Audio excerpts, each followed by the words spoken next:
দর্শক ৫ই আগস্ট যখন দুপুর ১টা নাগাদ জনমনে চাপা গুঞ্জন, কিছু একটা ঘটে যাবার প্রবল আশা নিয়ে সারা দেশ থেকে আসা ছাত্র জনগণ গণভবনমুখী, ঠিক সেই সময় বাংলাদেশের ইতিহাসের এক সেরা নাটক মঞ্চস্থ হয় ঢাকার কুর্মিটোলা বিমানবন্দরে। কি সেই নাটক, যে নাটকের সূত্র ধরে বেরিয়ে আসছে স্বয়ং বিমান বাহিনীর অভ্যন্তরে লুকিয়ে থাকা রয়ের এজেন্ট। অবাক করা তথ্য, তাই না? এতদিন শুধু সন্দেহ করা হতো, আজ প্রমাণ সহ মিলেছে একেবারে হাতে নাতে। চলুন সেই মহা চাঞ্চল্যকর তথ্য দেখে আসি। দৃশ্যপট ১। এই ভিডিওটি দেখেননি এমন মানুষ খুব কম পাওয়া যাবে। এটি বাংলাদেশের সাবেক প্রধানমন্ত্রী শেখ হাসিনার দেশ ছেড়ে পলায়নের দৃশ্য। আমি ভুল বললাম, দেশ ছেড়ে পলায়নের নাটকের দৃশ্য। দৃশ্যটি দেখে তখন বিশ্লেষকরা বলছিল শেখ হাসিনা তার বোন রেহানা সহ সুটকেস নিয়ে হেলিকপ্টারে করে ভারতে পালিয়ে যাচ্ছেন। কিন্তু ভালো করে লক্ষ্য করলে সেই একই ভিডিও দেখে সবার মাথা ঘুরে যেতে পারে। তিনি সেদিন গাড়ি থেকে নেমে হেলিকপ্টারে ওঠেননি, বরং হেলিকপ্টার থেকে নেমে অপেক্ষারত কালো মার্সিডিজ গাড়িটিতে চড়েন। তাহলে কি করে এটা তার পলায়নের দৃশ্য হয়? একথা তখন আমার মনে ব্যাপক প্রশ্নের জন্ম দিয়েছিল। অবশেষে বাংলাদেশের অন্যতম একটি সংবাদ মাধ্যম আমার দেশের এক অনুসন্ধানী রিপোর্টে প্রথম এ ব্যাপারটি প্রকাশ করা হয়। আর সেখান থেকেই জানতে পারলাম চমকপ্রদ বিস্ফোরক সব তথ্য। একে একে খুলে যেতে লাগলো সব চর।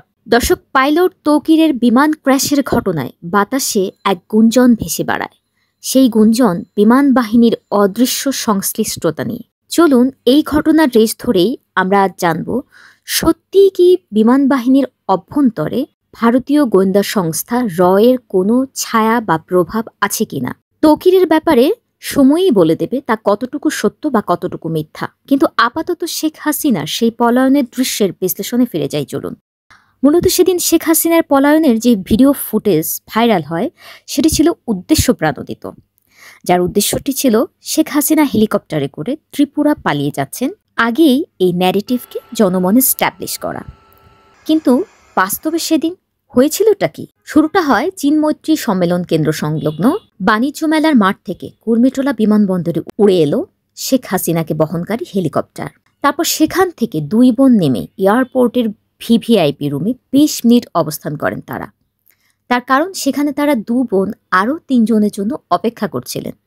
একজন ছিলেন রেহানার ছেলে ববি, আর দুজনের পরিচয় এখনো জানা যায়নি। ততক্ষণে স্ট্যান্ড বাই বিমান বাহিনীর C-130J বিমানটি। এরই মধ্যে ছাত্র জনতার ঢল গণভবনে ঢুকে পড়েছে। শেখ হাসিনা খুব দ্রুততম সময়ে সাক্ষাৎ শেষ করে বিমানে উঠে পড়েন। সঙ্গে তিনি ছাড়া আরও ৫ জন, সাথে SSF এর একজন ও ক্রু। প্রচার হয়েছিল তিনি হেলিকপ্টারে করে ভারতের ত্রিপুরা পালিয়ে যাচ্ছেন। কিন্তু বাস্তবতা হলো তিনি C-130J বিমানে করে সাতক্ষীরা সীমান্ত দিয়ে কলকাতা হয়ে দিল্লি যাবার প্ল্যান করছিলেন। ঠিক বেলা ৩:০৯ ভারতের উদ্দেশ্যে এটি উড়াল দেয়।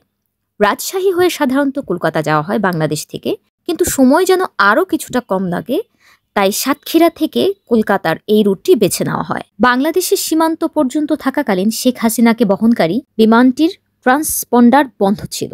উদ্দেশ্য ছিল রাডারেও যেন বিমানটি ধরা না পড়ে, এবং হয়েছেও তাই।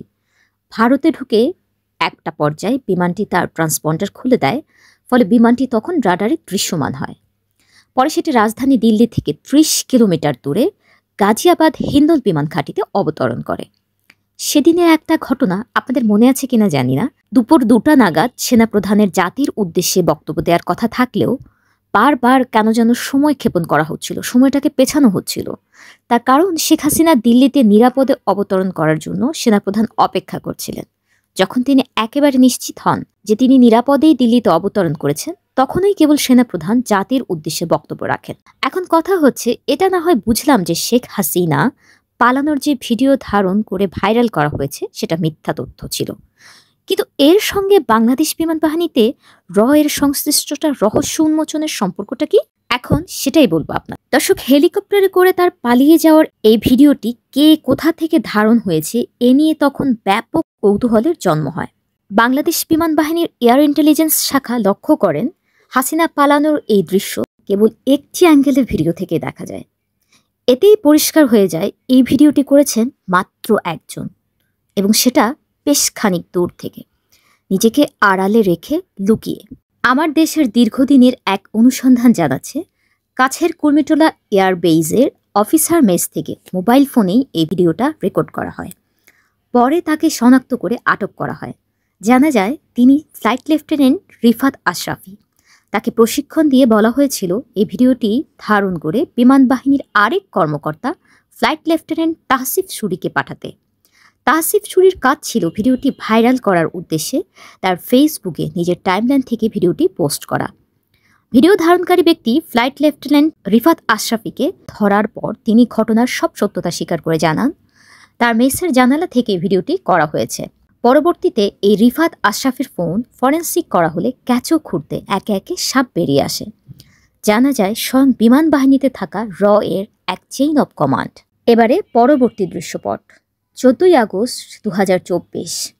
শেখ হাসিনা পলায়নের মাত্র 8 দিন পর সেনা গোয়েন্দা বিভাগের অতি গোপন এক অদৃশ্য দল আজ অভিযান চালাবেন স্কোয়াড্রন লিডার আবদুল্লাহ ইবনে আলতাফের বাসায়।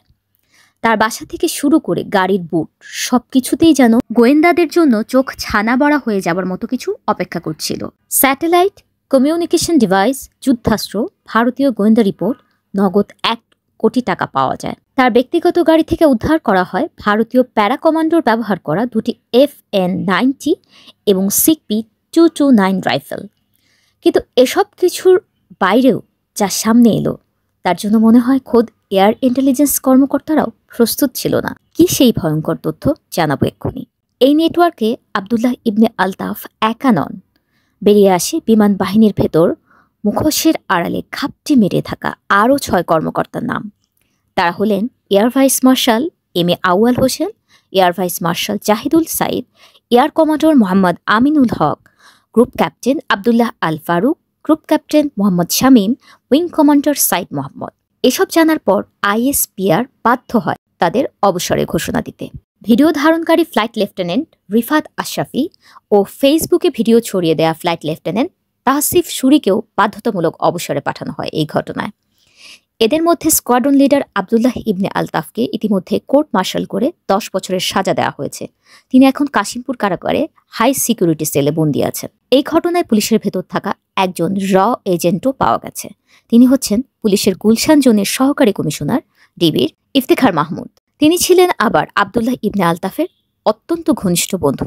পুলিশের এই সহকারী কমিশনার ইফতেখার মাহমুদ ভারতীয় গোয়েন্দা সংস্থা র এর স্টেশন মাস্টার হিসেবে কাজ করতেন বলে আমার দেশের প্রতিবেদনে জানা যায়। আর এদের সবার যিনি মূল কমান্ডার ছিলেন তাদের নাম শুনলে আপনাদের চোখ চমকে উঠবে। জি হ্যাঁ, এবার জানা গেছে এদের সবার মূল কমান্ডার কে। এদের সবার মূল কমান্ডার ছিলেন বাংলাদেশ র নেটওয়ার্কের অন্যতম প্রধান ব্যক্তি সেনা কর্মকর্তা লেফটেন্যান্ট জেনারেল মুজিবুর রহমান, যিনি জেনারেল মুজিব নামে অধিক পরিচিত। অনুসন্ধানে আরও জানা গেছে উচ্চ পর্যায়ের তদন্তে উদ্ঘাটিত হয়েছে ভারতীয় ইন্টেলিজেন্সের পক্ষে শ্যাডো এজেন্ট হিসেবে কাজ করায় র স্কোয়াড্রন লিডার আবদুল্লাহ ইবনে আলতাফকে ব্র্যান্ড নিউ হুন্দাই গাড়ি উপহার দিয়েছে। তাছাড়া র এর পক্ষ থেকে তার কাছে নিয়মিত সুন্দরী নারী পাঠানো হতো। দর্শক, এবার একবার ভাবুন, যাদের দায়িত্ব আকাশ রক্ষা করার, যারা দেশের সার্বভৌমত্ব ও স্বাধীনতা অক্ষুণ্ণ রাখার শপথ করেছে, তারাই কিনা আজ অর্থ, নারী ও ক্ষমতার লোভে পার্শ্ববর্তী দেশের গোয়েন্দা শাখার কমিশনভোগী ছায়া সেনায় পরিণত হয়েছে। দেশ ও জাতিকে দেয়া শপথ ভঙ্গ করেছে। আমি মনে করি এই নামের বাইরেও আরও অনেক গোপন অদৃশ্য কমিশনভোগী কর্মকর্তা আমাদের 3 বাহিনীর অভ্যন্তরে তো আছেই, সেই সঙ্গে পুলিশ ও র্যাবেও আছে। সময় শুধু মুখোশ উন্মোচনের। দর্শক, আপনাদেরও কি তাই মত? চাইলে কমেন্টস করে আমাকে জানাতে পারেন।